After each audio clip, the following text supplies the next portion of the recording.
The moment for pushback arrived. The ground controller, positioned near the aircraft, communicated with the cockpit, confirming that all was clear. The pushback tug, a sturdy vehicle, latched onto the 777's nose gear. Smoothly and efficiently, it began to push the aircraft back from the gate.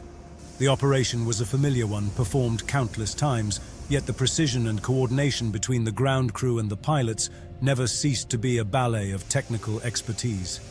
As the aircraft was aligned with the taxiway, the tug disengaged and the pilots took over. The engines, with their characteristic hum, came to life, signifying the beginning of another journey. In the cabin, the flight attendants delivered their safety briefing, their words a comforting ritual for the frequent flyers and an essential guide for the first-timers. The passengers listened, some attentively, others lost in their thoughts or devices. As the 777 reached the runway, Captain Benham asked co-pilot Paul if he would like to fly the first leg to Honolulu, to which Paul agreed. Upon receiving clearance from air traffic control, Paul increased the engines to take off thrust, and the aircraft began to accelerate down the runway. As it reached the necessary speed, Paul pulled back on the control column, lifting the nose. The rear wheels were the last to lose contact with the runway, and with that, the aircraft became airborne. As the plane climbed, San Francisco International Airport shrank rapidly, transforming into a tapestry of lights. The landing gear was retracted, and the familiar sounds of the mechanism signaled that it was securely stowed.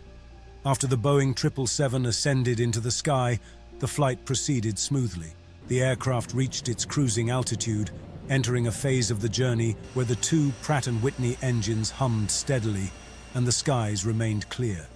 Hours passed without any noteworthy incidents, as the cabin crew attended to passengers' needs, ensuring their comfort.